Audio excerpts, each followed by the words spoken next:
everyone, and welcome to the Omega Metroid podcast from OmegaMetroid.com. My name is Andy Spiteri, joined by Doomino Crossing. It's the first episode of 2023.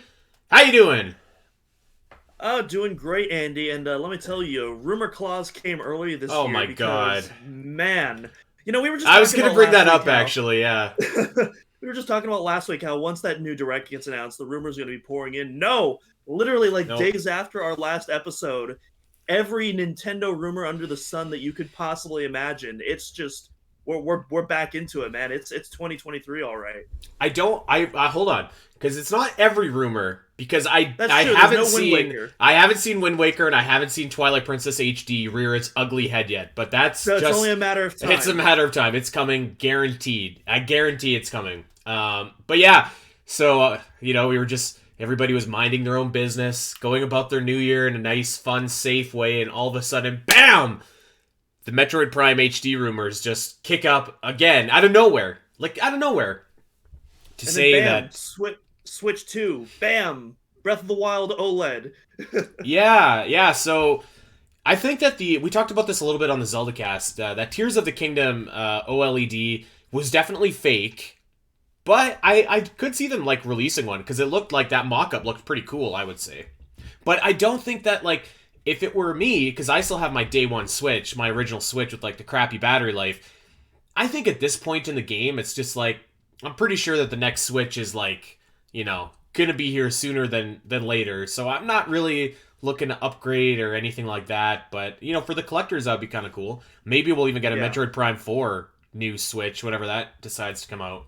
Yeah, if there's a Metroid-themed Switch, obviously, my financially stable, irresponsible self is totally going to buy it, but, otherwise, I'm just waiting for that next-gen console.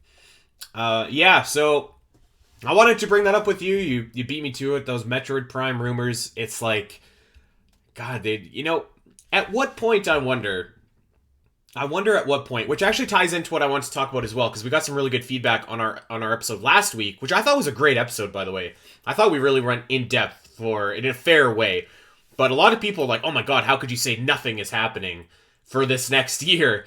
Which, I feel like is pretty not that out of the realm of possibility.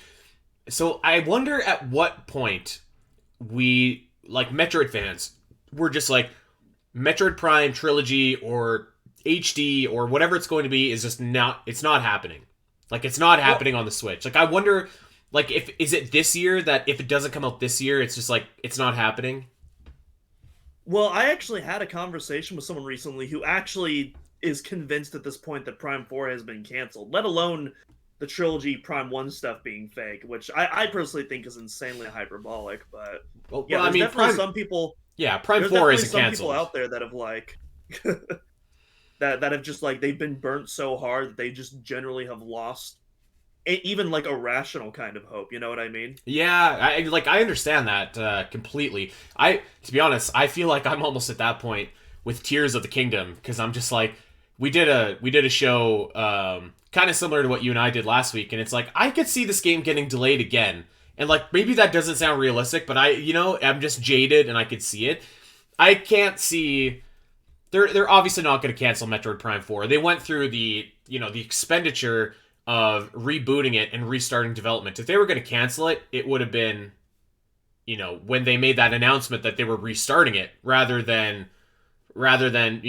putting in years at this point into the redevelopment of it and tying up Retro Studios from making, another Donkey Kong game or something that would have sold them a bunch of copies. So Metroid Prime 4 is coming out, but I do think it's fair at this point to question, is Metroid Prime Trilogy ever coming out for the Switch?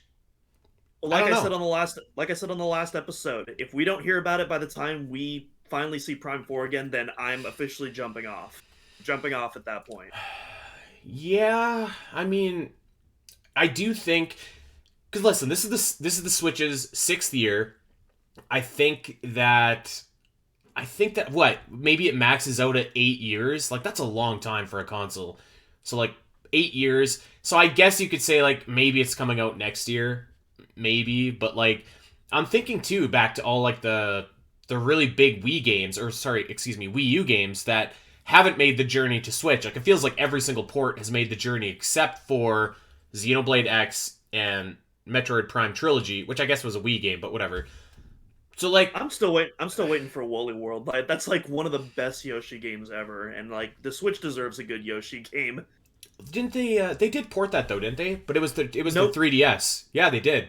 Yeah, to 3DS, Yeah, not 3DS, Switch. not Switch. And the 3DS got bonus content too, so it's like, yo, Yeah, it take got the like 3DS Poochie World or content. something, right? Yeah. It's like- there is a Yoshi game though, isn't there? Like a Crafted World, Yeah, is there's that right? Crafted Yeah. World. I played the demo and the gameplay was okay, but like God, that music. Listen, I give Metroid Dread's music a bad rap, but like at least I can play through that game. Crafted World, I couldn't even finish the demo because that music was so just horrifically awful. I for the life of me now, I can't remember what podcast I was talking about the Yoshi series on, but I've never really been like a big fan of the Yoshi series, which like I want to because I think like it's fun. I don't mind that it's like cutesy and a little bit dumbed down for kids and stuff like that. I don't know, even like Yoshi's 2 for the SNES, I'm just kind of like, eh. Yoshi's Story is pretty fun, but it's not like my favorite. New Yoshi's Island, like I don't know, like it's just they don't click with me, and I want them to because I like Yoshi. I like those games. I like the whole like vibe, but yeah, I don't know what it That's is. about where I am. Yoshi's Island, I definitely put on a tier just because of Koji Kondo's music for that game. I think Yoshi's Island is some of his best work to date. I love that soundtrack so much. Yeah, But that's like, but otherwise I'm about in that same boat. I also have a nostalgia bias for Yoshi's Story just because that was not my very first video game I ever played, but it was like the first 5 video games I played. So I have yeah. a lot of memories. It was the first video game I beat, I believe, actually. So Yeah, definitely I remember has. playing a lot of it on the N64, unlocking Mhm. like the black and white Yoshis. I thought was so cool. Yeah. Believe it or not, I even remember playing Kirby 64 back in the day, renting that from my local video spot, which was a mom and pop store. But anyways, The PTSD that he's tucked away in yeah. the back of his memory. I played like 3 hours of Kirby in the Forgotten Land, which was sent to me, by the way, by our pal Metroid 35, who I hope is having an awesome new year. So I played like 3 hours of that. Not good. Not good. It wasn't, but it wasn't bad, but it wasn't good. It was just like a mediocre product that, it actually looks very nice. And when you get to drive the Kirby car, it was fun. But other than that, kind of dumb. Kind of dumb. All right, well, we've went around the block here, but what we're going to do today is we're going to take it nice and easy and light and breezy. And what we're going to do is we are going to turn to the Omega Metroid staff writers to power up this episode for us, and we are just going to have a nice, fun conversation answering a bunch of Metroid Musing questions. And if you don't know, OmegaMetroid.com, we write some Metroid Musing questions a couple times a week, and they're basically just questions to pick the brains of Metroid fans and engage the discussion and debate and stuff like that. So we are going to go down the list. We're going to answer a bunch of them today, and we're going to see what kind of good stuff we can come up with. And yeah, get this year started off in a gentle, nice way. So, without further ado, are you ready? My body is ready. All right, let's start off with a doozy. This is from our buddy Daniel, aka a Fallen Apple. Just an absolute great guy, great addition to our team this last year. If you're listening, Shout out again to you. that wonderful holiday video that he made. That was incredible. Yeah, I showed that to my wife, and she was just like, she thought it was kind of lame at first, but then. Like when the Kraid started singing, she's like, "Okay, that's pretty funny." And then the mini Kraid came in, and she was like, "Yeah, that was good stuff." Okay, so his Metroid Musing is: how would you rank the series based on how often you play them? So not necessarily your favorite, but how often that you play them. And his tier says like, I would play this any day of the week. I would play this on occasion. I would play this once a year. Etc., etc. We don't necessarily have to stick to that same tier, but I guess looking at this question, like I'm trying to think to myself, if I were to rank the Metroid games based on how often I play them, what would it be? And I think because my perspective is a little bit skewed because I've been playing a lot of them to write guides and stuff like that for the website, so I'm going to try and remove that and give you a better answer. But I don't. Do you have an answer for this off the top of your head? Well, I mean, the obvious answer right now is Metroid Dread because I mean, obviously Yeah. that game came out last year, so I mean, I've been absolutely playing the hell out of it. we've been talking all about Metroid Dread. That's pretty self-explanatory. This actually also ties into another conversation we had in the Discord recently. Dak and I were having a discussion, as well as some other members, about like what constitutes a favorite game, and Yeah. how consistently do you have to play a game for it to be a favorite. And I made the argument that I can have a favorite game, and some of my favorite games are stuff that I've only played once. For Yeah. instance, Life is Strange is in my top 10 favorite games of all time.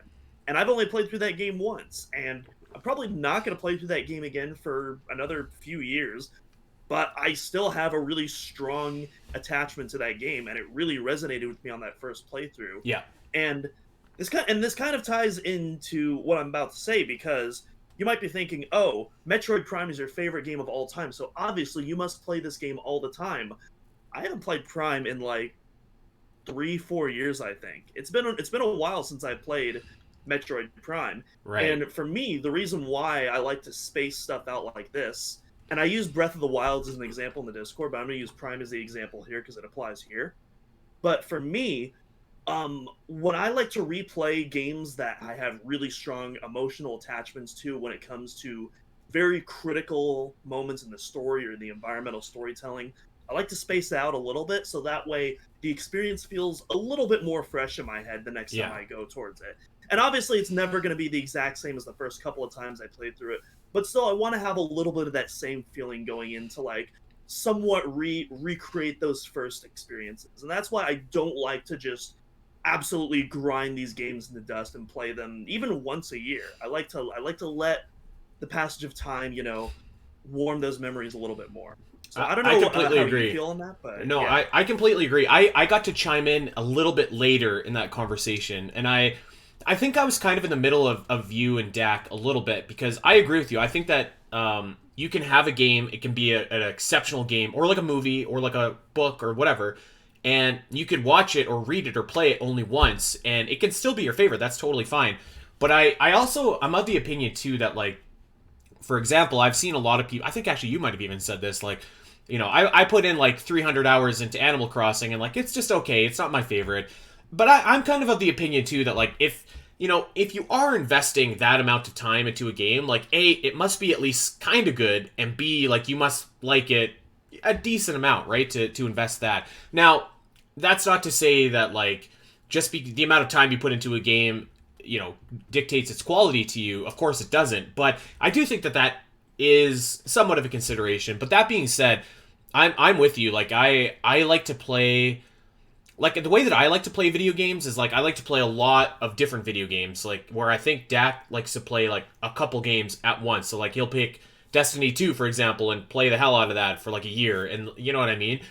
So my playing style, I think, is a bit closer to yours, where, like, I'm going to play this new game, and then maybe I'll go back and play Metal Gear Solid, and then I'll play another new game, and then maybe I'll play a game that I enjoyed as a kid, or whatever, right? Like Earthbound or something like that. So it's very eclectic. So I don't replay a lot of games very often either.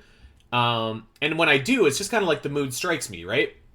Ocarina of Time is one of my favorite games of all time, and I do play it often just because of circumstances in my job, but, like, if I didn't play it for like the next 5 years, it'd probably still be my favorite game of all time, just because of what it means to me, and the game is still just awesome. So yeah, it's kind of like an interesting conversation to have. It's kind of an interesting way to look at it. So I'm going to try and answer this as best as I can. So I would say that the game that I play the most, which is probably no surprise, but that would be Super Metroid. And I feel like also, and you can agree or disagree with this, but, like, I feel like in terms of, like, playability, at least to me, the 2D games kind of have a little bit of an edge just because they're shorter, typically. Like, you can blitz through them quickly.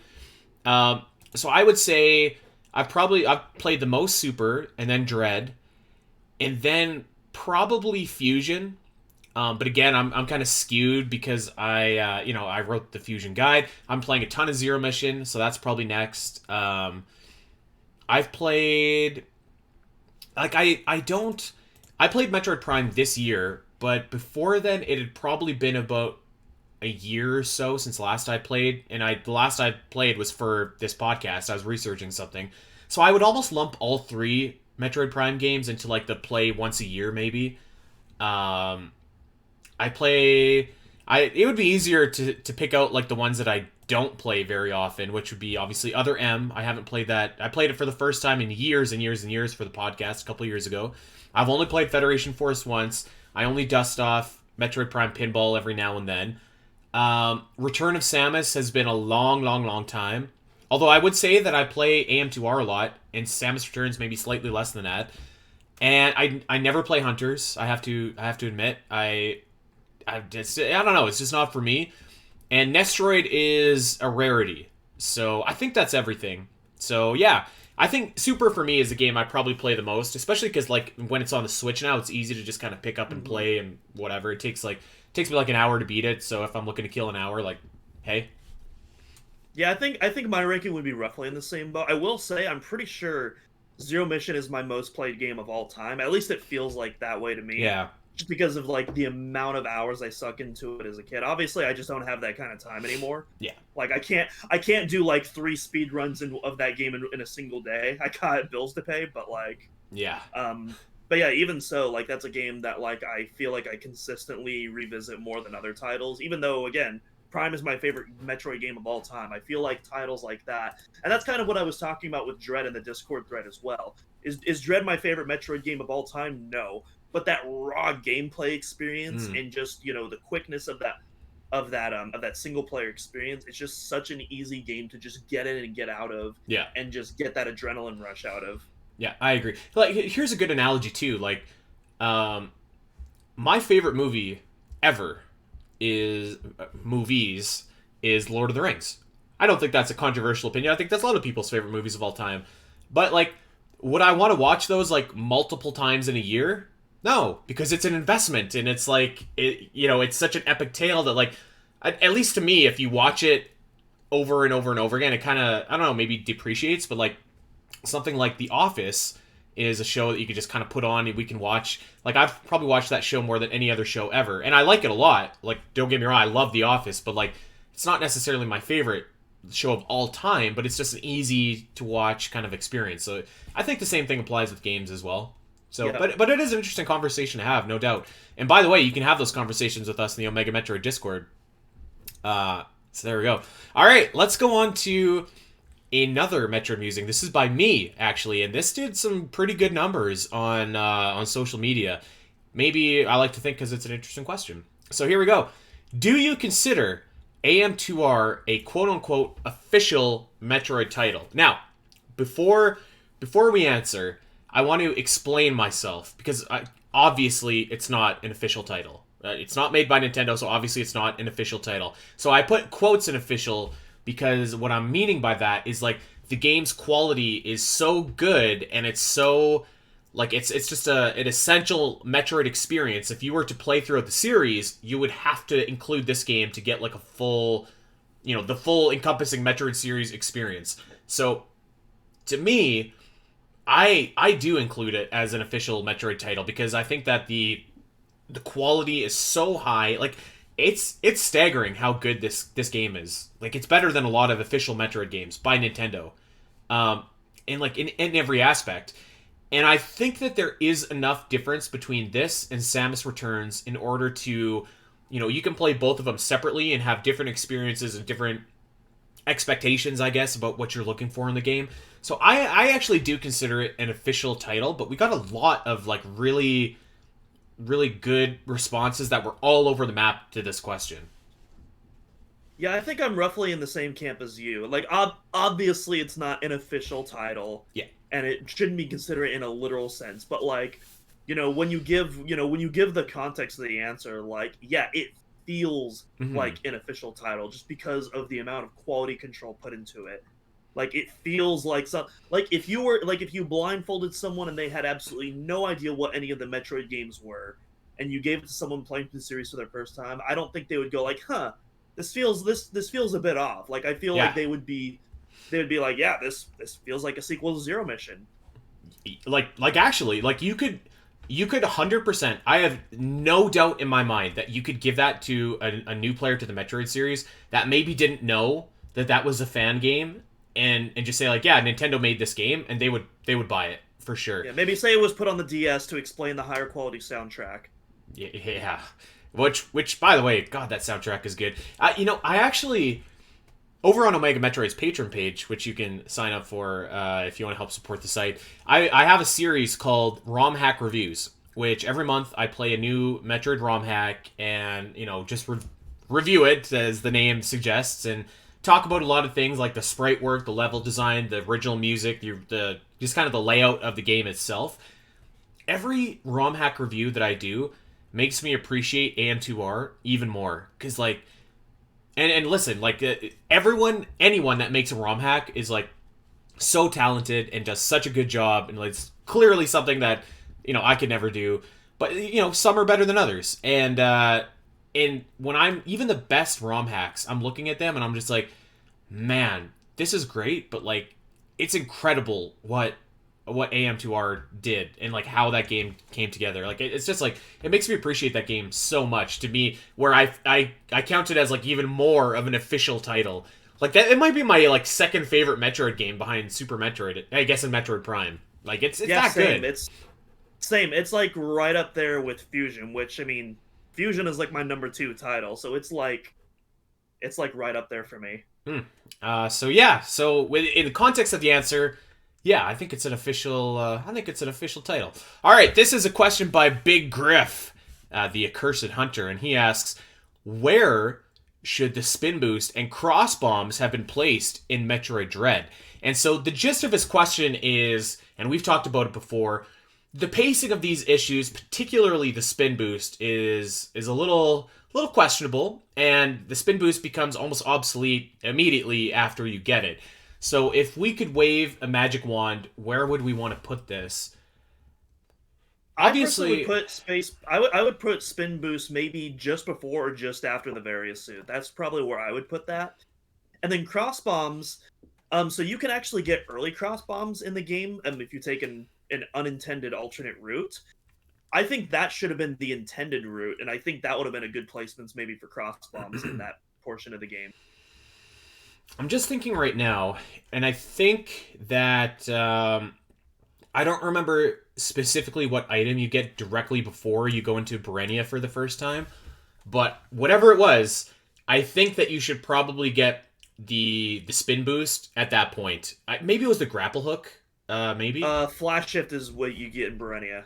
So the item immediately before the flash shift. I should probably know this, but anyways. Whatever that item is, I think you should get the spin boost there, because I think the extra jump would have helped a lot with the water. Because there's a big portion of Metroid Dread where like you're in water. Bombs, you get bombs beforehand. Wow, really? Metroid Dread 2, by the way, is just like a crazy. It's crazy how like late you get the bombs in that game. So, yeah, crazy how late you get the morph ball in that game. Yeah, actually, which I love. I love that they totally like toyed around with that. But yeah, yeah. I don't think that the placement of the cross bombs was too bad. I think that's certainly the lesser of the two evils. Like the spin boost felt like very egregious, like just because like you get the space jump like right away after that. I would also move around the placement of the missiles as well, because I feel like that runs into a similar problem. It's not as noticeable as the spin boost, but like, you get like super missiles and then the storm missiles and then the ice missiles, like pretty much back to back. Yeah, I don't disagree with that. I think that you definitely could move up the cross bombs in the game. Maybe, I don't know, maybe like, I guess in and around the same time, like when you hit Berenia, or maybe even earlier, like maybe in Dairon, you could get the cross bombs in there, because like they don't really change how the game progresses necessarily. It's just like it helps you break blocks quicker. I would actually like to see in future Metroid titles the cross bomb just be like a thing that you get when you get bombs, similar to how like sometimes you get like missiles and then it just like upgrades them to super missiles or whatever, like right away. I think I would like to see, or like a better example would be like when you get the high jump or something like that, you also get the spin, or not the spin boost, or in Dread. I mean, they just include the spring ball when you get the morph ball. Yeah, I think is a phenomenal quality of life improvement. Yeah, the spring ball. That's what I was trying to say. The spring ball. I think like when you get the bombs, you should also get like the cross bombs maybe going forward, because like it's a great idea. Like it's very helpful, especially like playing Super Metroid, there's some parts where like you have to bomb, wait, and like one block breaks, and you're like, ah. So cross bombs would be great just to have going forward when you get the bombs, but we'll see. Not really related to the question, but also like I wish power bombs had more utility in this game. I agree. I feel like specifically in the 2D games, like after Fusion, like power bombs have just been kind of like used more so as a final key to unlock the final boss, and they haven't really been utilized in interesting ways It's since true. Fusion, I think. It's 100% true, and I think you saw that in Zero Mission because they kind of switched what was Samus's ultimate weapon from like screw attack to power bombs. And screw attack, I think, is like the perfect ultimate weapon because it doesn't necessarily change how you traverse, although there are some walls that you can break with it, but like it makes traversing so much faster. You can just slice through enemies, and like that's like a cool final power up. Where like power bombs, is particularly in Dread, you get them and the game is over. And like there's really no reason to go and find any of the other expansions other than just to have them and to say that you did it. So I would like to see power bombs come back as like a much earlier item as well. I agree. Yeah, and you can't even collect them earlier like you can in, say, Super, for example, because Yeah. yeah. Unknown item. Ugh. All right. This is one by me. Metroid Musing. Is Metroid 2's Spider Ball one of the worst abilities in the series? Yes. I mean, right? Like, we had some feedback to this question, and the feedback wasn't all that great. There were a lot of people were like, how could you say that about the Spider Ball? The fan favorite Metroid 2 Spider Ball. Yeah. I mean, listen, we're we have to note we're specifically talking about the 2D games here. The Metroid 2 Spider Ball. The Metroid Prime Spider Ball is awesome, especially in Prime 2 and 3, where they where they utilize it with the other upgrades. That's awesome. Give me more of that. Do not do the Metroid 2 Spider Ball again, at least in most cases. I will say the one example where I do think it works is the Diggernaut fight, but otherwise, just not a fan of that working in 2D. Yeah, it is kind of cool in the Diggernaut fight, but like that's like one small sample. I mean, listen, here's the thing. Like this power-up is not good in Metroid 2. It's not good in AM2R. It's not good in Samus Returns. And I think both Samus Returns and AM2R are smart enough that they're just like, yeah, this thing kind of sucks, and like they give you the space jump relatively quickly after. Like I know like you get the space jump like immediately after the Spider Ball in AM2R. So yeah, like I'm trying to think of like a worse power-up. Spin Boost might be a contender. But that's just because it's like more of its placement rather than what it actually is. Can you think of anything worse? Like if you I don't know, what's an item that just isn't fun to use? Like there's items that I have a suggestion. If you wanted to be cruel, I think this is almost a little bit unfair to say, but like I think that the screw attack in Metroid Prime 2 and 3 is horrible. Nah, I wouldn't put it up there. I think it pales in comparison to the regular screw attack, but like there's moments in there where it can be, specifically the wall jumping sections. I really enjoy those. So I wouldn't put it on the same level as the Spider Ball. The Spider Ball is just miserable to use, whereas the screw attack, it ranges from whatever to, okay, this is kind of cool. Well, I was gonna say, I don't think it's fair, because like it's not inherently bad, it's just like not what you want out of an item called the screw attack, which we know it can like slice and dice Metroid enemies. That's one. I'm struggling to think. I can't think of another item where I just am dreading to use it. Like, you know what I mean? Sorry, Spider Ball, sorry, but I think it's you. I think it's got to be you. Maybe there's some that we're forgetting about, some that aren't coming to us, but God, I don't think so. Like it's just it's not a good power up. It sucks just slowly crawling along the walls, and like an enemy farts on you and you just fall off. It sucks.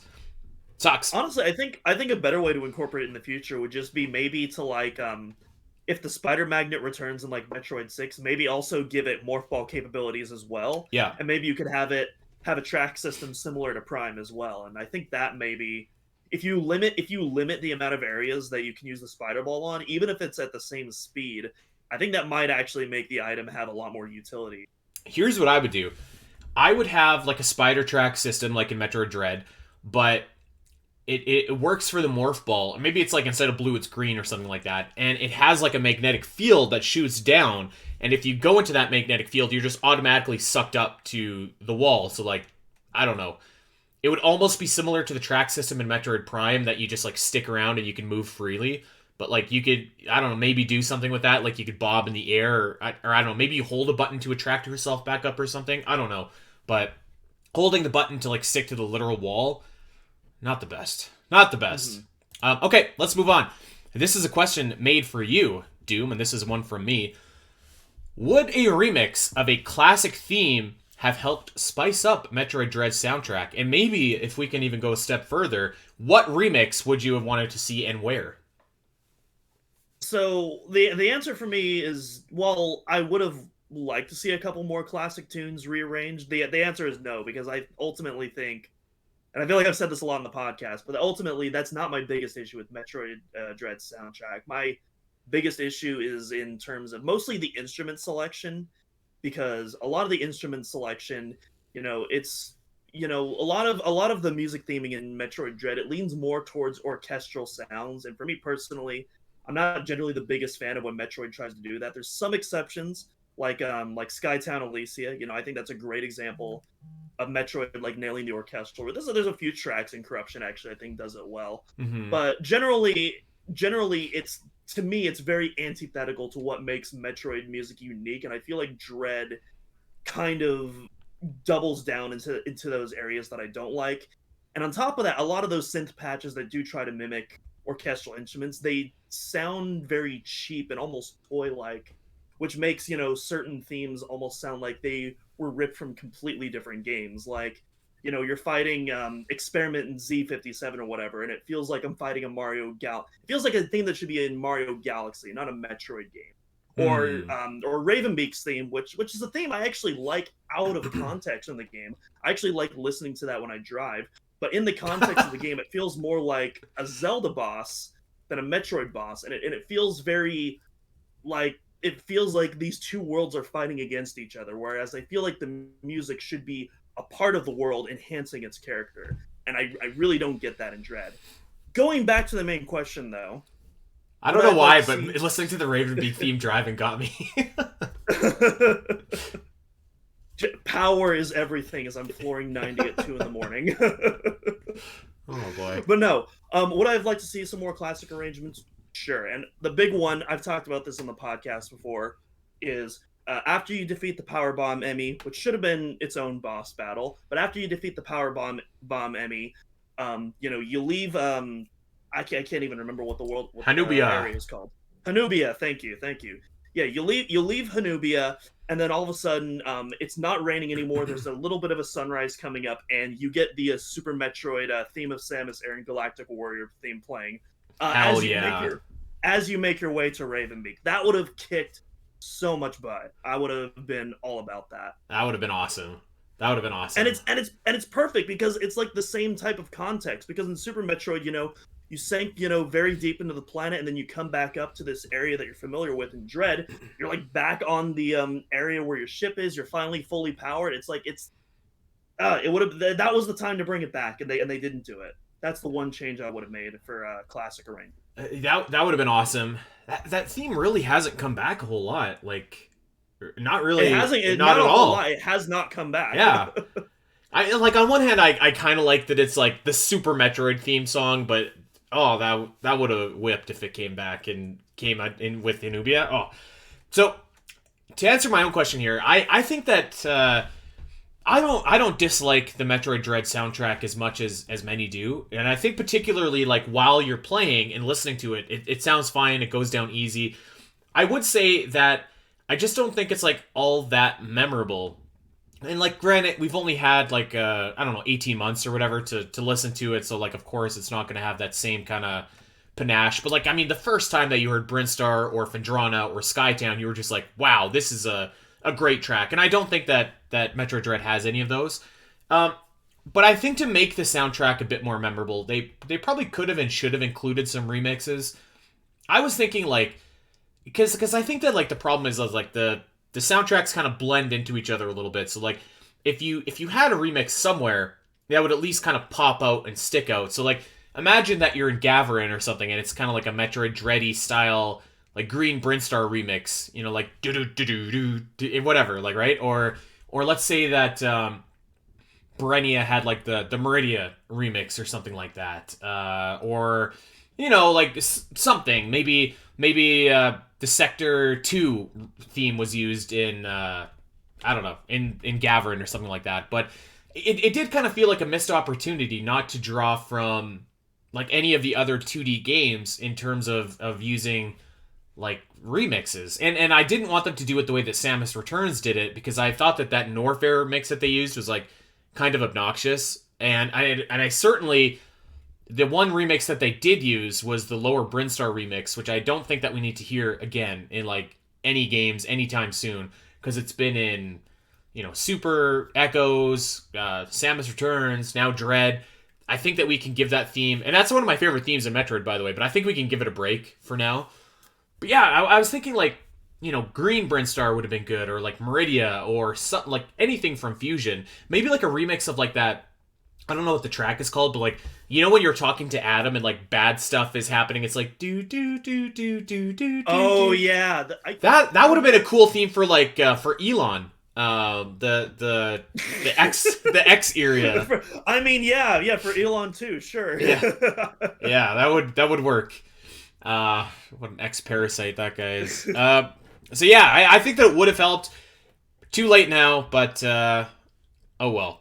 Okay, I've got this next Metroid Musing. We're either going to spend a little bit of time on it, or we're going to move on right away, depending on how much of a nerd you are, Doom. But this is from Griffin, who is obviously a Green Lantern fan, as am I. What power rings? I'm not a super Green Lantern nerd. I think this is more of a Tomes question. Okay.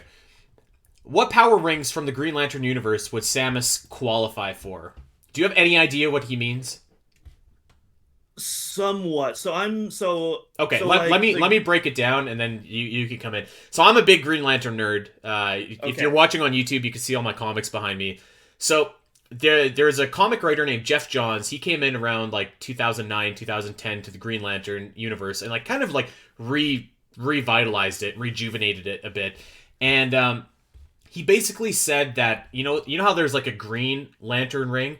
He basically said that like there was a color ring for every color on the rainbow, and each ring was like associated with an emotion. So like green represented willpower, or yellow represented fear, or red represented rage. So like it goes through the whole thing. It's actually a really cool system. If you don't know Green Lantern, I'm not gonna explain it a whole lot, but basically it's just like there's a ring and a color that associates with each emotion, and obviously I think we probably figure that Samus is green and willpower, courage. Yeah. So yeah. Yeah, I'm specifically only familiar with yellow and red. I know there was a blue as well, but I can't remember what emotion that was associated with. All right, let me do my nerd bit here. So red is for rage, and that is the Red Lantern Corps. There is an orange ring, which is for greed, which is there's only one lantern because he's greedy and he doesn't want to share.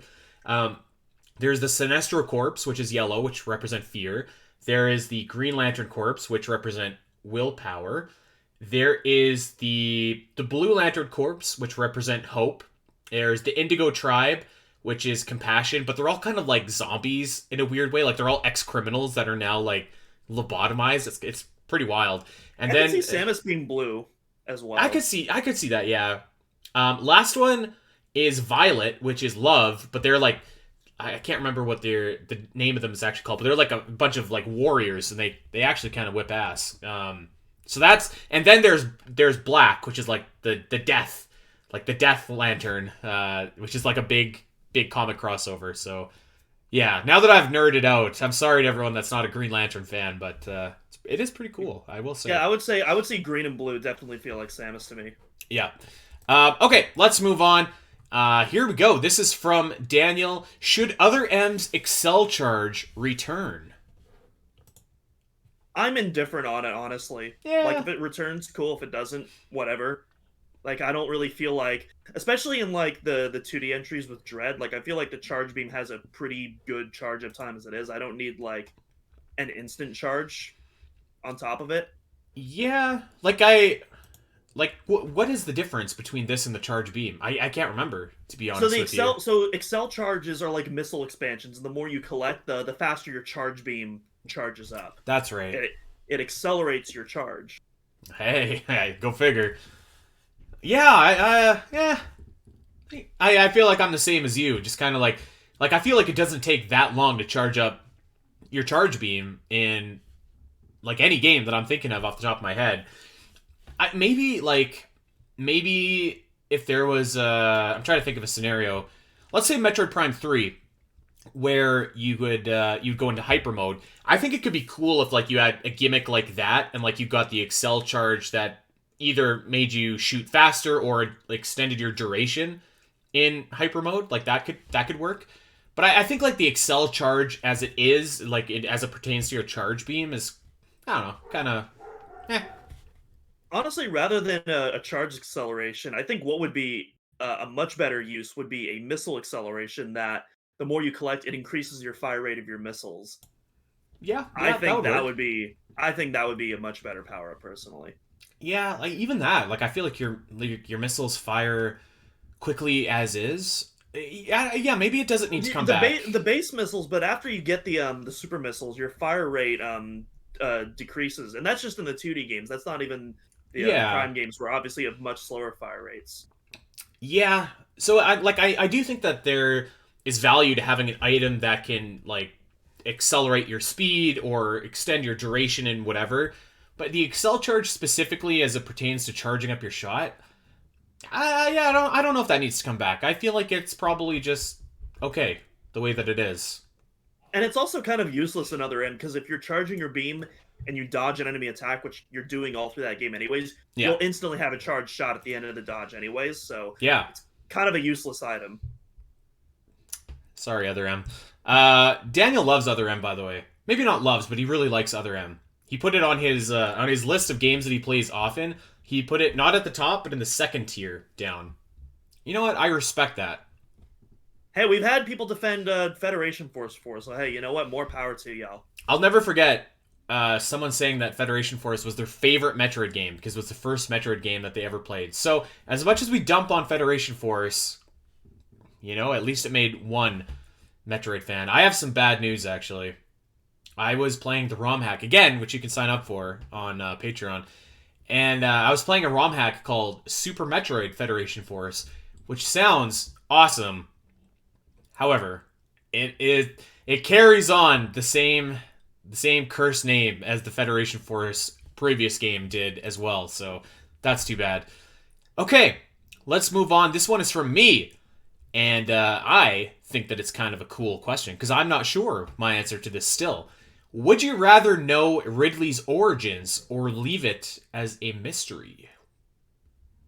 Hmm. Let me give you some context here. I remember when I was a kid, I'm going back to the comic book well, actually.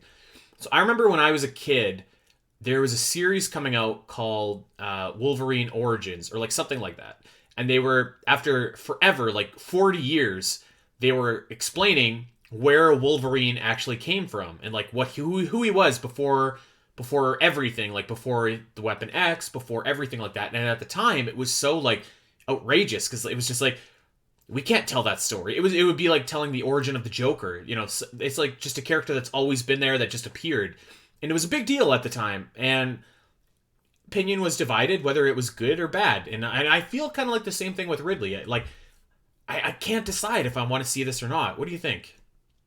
Honestly, I'm kind of indifferent on it because I think there's way more interesting questions to answer in the Metroid universe than Ridley's origins. Like, because for me, like obviously Ridley is, he's the big one, but the Space Pirate Organization in general is a conglomerate of multiple species Mm-hmm. that are trying to harvest resources against the Galactic Federation. And honestly, if anything, I want to learn more about the space pirates and their hierarchy, how they function, and how that was formed, more than the specific origins of Ridley himself.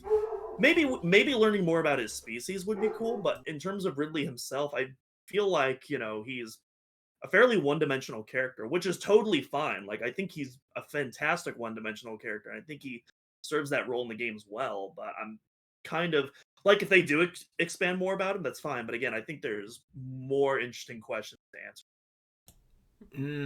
Yeah, fair. Fair. I do like on one hand I do kind of like the mystique around Ridley, and like I appreciate that. And I do think that like you just mentioned, and I think we mentioned on the podcast before, like Ridley's not really a character. He's kind of like a force of nature, really. Like there's not much to him, and like yes, I know that he speaks in the manga, and like he kind of sorta has a little bit to him in Metroid Prime because they try and flesh him out a little bit, but he's really just like a monster that's kind of like this force that always is hunting Samus. So I appreciate that, but I wonder if we could appreciate Ridley more if he had like something that we could relate to, an origin, a motivation, anything like that. And so like maybe the history of Ridley and the history of the Space Pirates are like linked together in a way that might be satisfying. I don't know, but yeah, I think I'd like to know about his species. I had an idea that I thought was kind of cool. I don't think anyone else did, but like that you could the next Metroid game they like found some of Ridley's species, so now you have like more Ridleys to conquer or something like that. They're not Ridley itself, of course, but like more of his species or whatever that maybe the remnants of the Space Pirates got a hold of. I don't know. I think that could be cool. I think it's probably time to give Ridley a break. And just find some other way to bring him back that's not bringing back the literal Ridley again. The Emmy Ridley would have been a good way. But, yeah, I don't know. I'm still a little bit torn. After all this talking, I'm still not really sure if I want to see the origin or not. So, I don't know. I guess that's a good Metroid Musing if we still don't know the answer. So, yeah.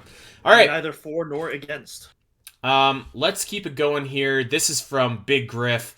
And he asks a question that we have talked about on this podcast before. How can Sylux be a threat to Samus in Metroid Prime 4? And I think that the basis of this question is like Sylux was defeated so soundly in Metroid Prime Hunters, like he was nothing, that how are we supposed to take him as a legitimate threat to Samus if he is to be the primary antagonist of Metroid Prime 4, which I'm not convinced he's going to be. But I don't know. What do you think? Well, I think that's Prime 4's job to explain to us why Sylux is going to be. All we really, and that's the thing. It's hard to say because we don't really know much about him. The only thing we know about him is that he has possessed Federation technology that allows him a lot of access to their secrets, and he's been using that technology to get a hold of a Metroid that we learned about at the end of Federation Force, which I assume is going to play some sort of role in Prime 4. How big of a role that is, obviously we don't know. But yeah, I would imagine that Metroid is likely going to be one of the reasons why we have to take him seriously in Prime 4. I would agree, yeah. It makes sense to me that he stole the Metroid for some sort of weaponizing purposes. So I'm not a new pet, that's all. Well, hey, the baby Metroid was pretty handy against Ridley in Samus Returns, so not a bad idea. Yeah, I would imagine that there's going to be something that he does in Metroid Prime 4 to extract or weaponize something from that Metroid to make him a more even foe for Samus. But I'm really not convinced that he's going to be like the big bad guy. I'm really not. I really see him as more of like an arbiter, like in that type of role, rather than like a big villain. Maybe I'm wrong, but like I really think that we're going to be playing as Sylux. I think you'll probably fight him in Metroid Prime 4, but I think it's going to kind of end up being like a Master Chief Arbiter or like Solid Snake Raiden type of deal, where like someone you thought was your enemy maybe isn't. Maybe that's just wishing on my part, but I don't know. I'm not really leaning one direction or another, just because there's so little of this game we know. Yeah. But like, yeah, I could see him being the primary antagonist. I could also see him being I wouldn't necessarily think of it more as an Arbiter situation. I could see it more as like a Dark Samus situation, where in Prime 2, Dark Samus is not the main antagonist, but she's a force of nature that you are constantly butting heads with again, and ultimately the final head that you butt with at the end of the game, and then where she becomes the primary antagonist in the sequel. Yeah, I don't think so. I for whatever reason, I'm not buying that he's going to end up being like a villain that you need to destroy or that you need to eliminate. Because I just think that that's like I don't know, a missed opportunity. Like, so imagine that Sylux is the bad guy in Metroid Prime 4 and you fight him and you beat him. Then what? Like, and I mean, like, obviously you could set up something, that's no problem. But I think like after all this time, that would be a little bit disappointing. Whereas I think that if you went the opposite way and like you did have that kind of Master Chief Arbiter kind of style, like you can expand Metroid if you want to do that. Like, hey, here's a Sylux game. Like it's not Federation Force, but it's like Sylux Force or whatever, right? Like here you can play this while we work on the next 2D Metroid or the whatever, right? Like, so I think that would be a good way to expand the universe. We've already played as Sylux in Metroid Prime Hunter, so it's not like it's like completely impossible or groundbreaking or hard to do. I don't know. That's probably just me speaking from like what I want to see, but I do think that it makes sense not to do that either. I was gonna say, because like I think that sounds cool, but the question is that what Nintendo's going to do? And that I'm not convinced on. Well, I mean, like, the evidence isn't in our favor, because I also would have had Ravenbeak survive Metroid Dread to be like a foe that opposes Samus. He should have survived. He died way too early. And maybe, I don't know, maybe they're going to pull like some Avatar Way of Water magic to bring him back or something, which I would be totally fine with. Have you seen Avatar Way of Water? No, I haven't seen it yet. Okay, well, the thing I just said gets explained in the first 5 minutes, so I hope I didn't ruin anything for you. But yeah. I'm not, I don't care that much. You're good. Okay, everybody check out Avatar Way of Water. Such a sick movie. Anyways, so maybe they can bring him back, but if they, like, even if they do, it's going to feel a little bit cheaper now just because he already died. I'm hoping that they don't do that with Sylux, because I do think that we need, like, some other characters that stick in the series other than Samus and other than Ridley, who, as we just discussed, isn't really a character necessarily. So, I don't know. We'll see. All right, we got time for a few more here, and I think we're going to be on the same page with this one. This one is by me, and I ask, is Metroid Prime 3's, quote, linearity really a bad thing? And I think that this is a divisive topic, because, like, we see a lot of people in our community. Obviously, everyone loves Metroid Prime. I don't know anyone that doesn't like Metroid Prime, to be honest. But I see a lot of people that really love Metroid Prime 2 Echoes as well. Like, it's their favorite Metroid game. I think you're one of them, right? Like, you love that game. I do. It's not my favorite, but, like, I think it's, like, in my top 5. Okay. I don't see a lot of people saying that about Metroid Prime 3 Corruption. Like, I just don't. Like, I can't think of anyone that I know that's just like, man, that game is my absolute favorite, and I love it the most, and it's the best Metroid game. You don't really get that a whole lot. And I think if you were to ask people why, they might tell you, like, it's because it's a different type of Metroid game. It's a little bit more straightforward. It's a little bit more segmented, I guess you want to say. It's not like the typical, like, Metroidvania back and forth, lock and key kind of experience that we've grown accustomed to. But I really don't think that's a bad thing. I think that kind of gives it a unique identity, but maybe that does hold it back in terms of fans' views. I'm not sure. Yeah, I'm kind of in a similar boat, I think, because like Prime 3, it is my least favorite of the trilogy, but like that's not a diss to Prime 3. That's just a testament to how quality this trilogy is. Like Prime 3 is still a phenomenal game, and that game is, we were talking about games that were due for replays. That game is absolutely due for a replay on my end, and I'm actually, I definitely want to do that soon. Maybe we can do it definitively ranking Prime 3 sometime this year. That could work. That could work, because I could replay it too. Because, like, when I think of Metroid Prime 3, I'm just like, we have awesome characters. Like, we have the 3 hunters that are great. We have Admiral Dane, who rocks. The characters are there. I think the story is there. The cinematics. It's the most cinematic Metroid game, I think. The worlds are cool. Like, the Pirate Homeworld, I think, is so awesome. I think Hyper Mode is actually, like, a great gimmick. Like, yeah, there's a few classic Wii, like, you gotta pull stuff out and like use your zapper and solder. I love the grapple gimmicks. You love know, I like I don't mind them, but after a while it gets a little tired. But like thinking about Metroid Prime 3, it's like there's awesome boss battles. Like I think some of the best boss battles in the series, like Gendrada, Rundus, the two Ridley fights, like the final boss battle, we ranked the best one in the series, the final area. Like it has all the ingredients to be like one of the best Metroid games, but you never see people talking about it. And the music is right up there too, I would say. Like I don't know what it is. I mean, it has to go back to that style of gameplay. So I don't know. I have a lot of mixed thoughts on Prime 3 that I kind of want to save until I actually do replay that game because again, we were talking about games that aren't fresh. Prime 3, like I have snippets of that game, but it's not.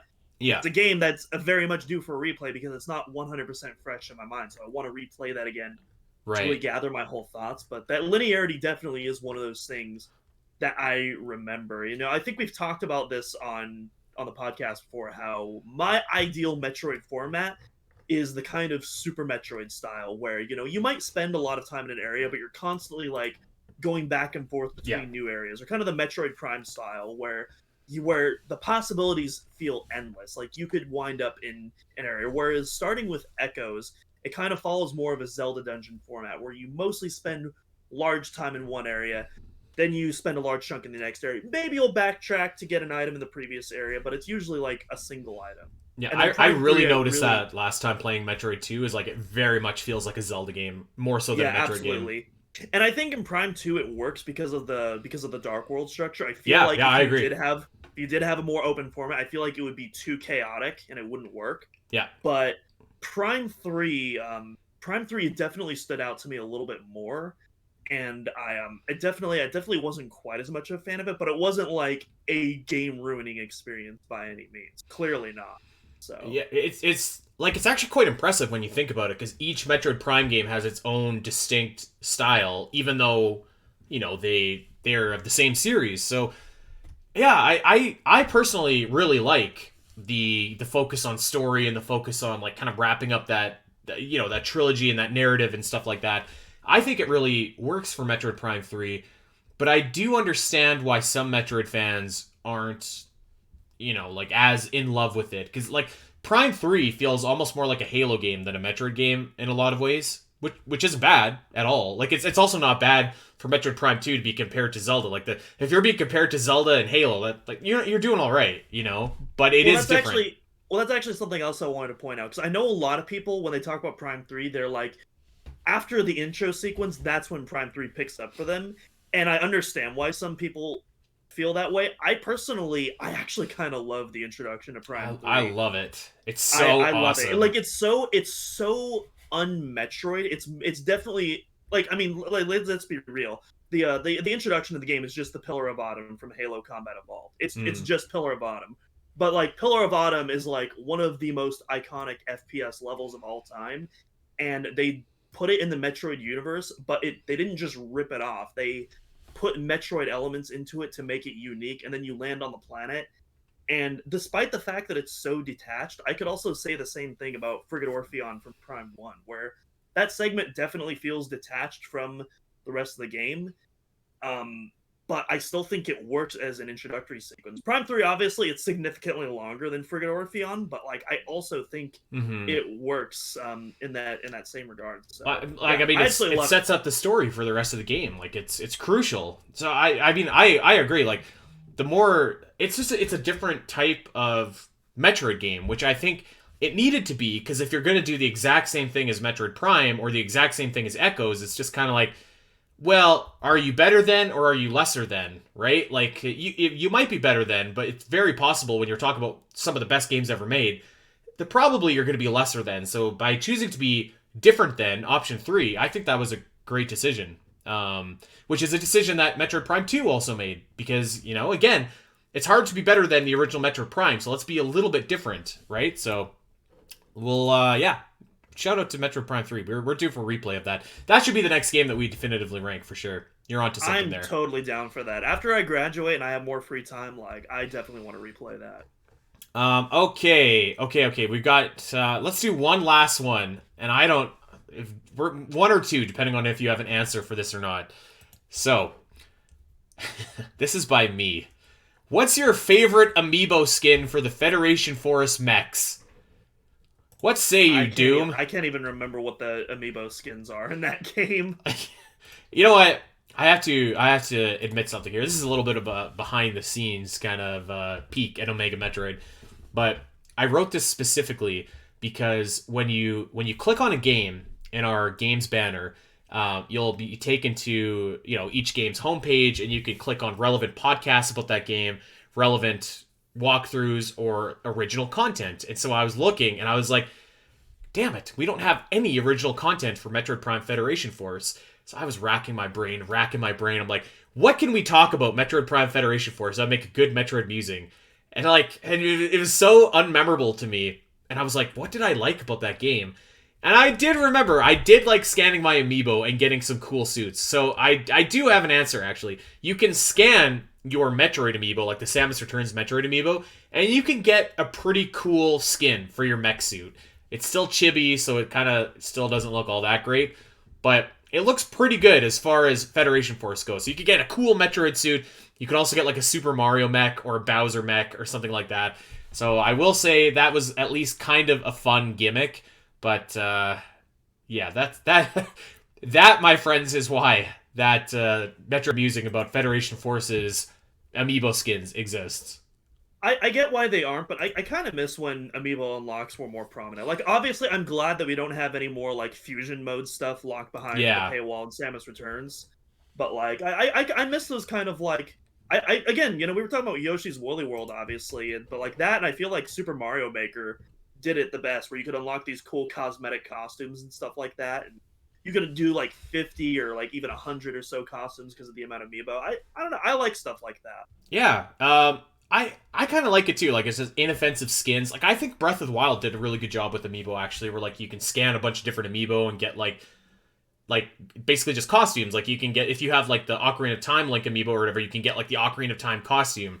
And I think amiibo are best when they do stuff like that, where it's just like something that makes it worthwhile. Like, I don't think Metroid Dread did a very good job with amiibo. Like, you just got an extra energy tank or missile. It's like, who cares? But yeah, when it's something like cosmetic that looks like you can see it, you could touch it, that I think is the best use of amiibo. Not what they did with fusion mode and Samus Returns. Like, that I think is a bad use of amiibo. But there you go. By the way, Google the flying life form mech from Metroid Prime Federation Force. That's the one that I'm talking about. Looks pretty cool, actually. I gotta say, I'll give it that. So yeah. That's when you scan your Metroid amiibo, you get kind of a cool paint job on your mech. So, shout out to that, I guess. One of the few redeeming qualities of Metroid Prime Federation Force. And, I've kind of come around to the main theme, actually, a little bit as well. So, I will give it that. It's not a bad track. There's a couple... The soundtrack in Federation Force is probably my least favorite in this series, but there are a few gems tucked in there that I actually do like listening. I ripped the main theme for my Super Metroid episode, Federation Force episode. It's kind of cool. It's like an army kind of vibe to it. All right, live reaction to the flying life form. Okay, what do we think? That actually, yeah, I like right? how the fangs. They kind of come down, kind of wrap around. Yeah. For any wrestling fans out there, it kind of looks like Finn Balor when he's the demon or something like that. It looks kind of cool. As far as cool as you could look in a chibi Metroid Prime Federation Force game. Okay, well, I think that's it. We're out of we're not out of questions, but we're out of time for today anyways. So we're gonna wrap it up. This is a great way to kick off the new year, Doom. Looking forward to another great year. We have a lot of surprises in store for this year. We're going to do something to celebrate. We got a few big anniversaries coming up. We've got our 150th show coming up soon. We've got the 1-year anniversary of Metroid or OmegaMetroid.com. We got a lot of fun stuff that is coming down the pipe, and I think we're gonna get kicked off the right way this new year because we're back with the Mapping Metroid for a game that we've never covered before. Alien in Review returns for the wildest and craziest Alien movie ever. And we're going to start doing some game-specific Q&A. So a lot of good stuff coming in the next couple weeks. I'm pumped. I'm excited. I'm excited. And I even have a personal project on the back end that I'm hoping to reveal some more information about soon. Nothing that's going to groundbreakingly change the podcast, but something that I'm very proud of nonetheless. I think you might be selling it short. I think that would be pretty badass when it happens. So yeah, keep it locked on the podcast. We have a lot of good stuff coming. There may not be a Metroid game this year, by God, but we're going to keep on pumping out the hits every week. So make sure that you are subscribed wherever you get your podcast. Review, that'd be fantastic. And recommend us to that Metroid fan in your life. Check out OmegaMetroid.com for all your Metroid needs, news, guides, maps, walkthroughs, whatever. It's all there. You can even get merch. You can sign up for Patreon and get extra bonus shows. Tons and tons and tons of good stuff over on OmegaMetroid.com. And check us out over on Twitter. I'm at Spiteri316. Doom is at Doominalcross. And we are at Omega Metroid Pod. That's it. We are out of here. Enjoy the first week of 2023, everyone. And we'll see you back here next week.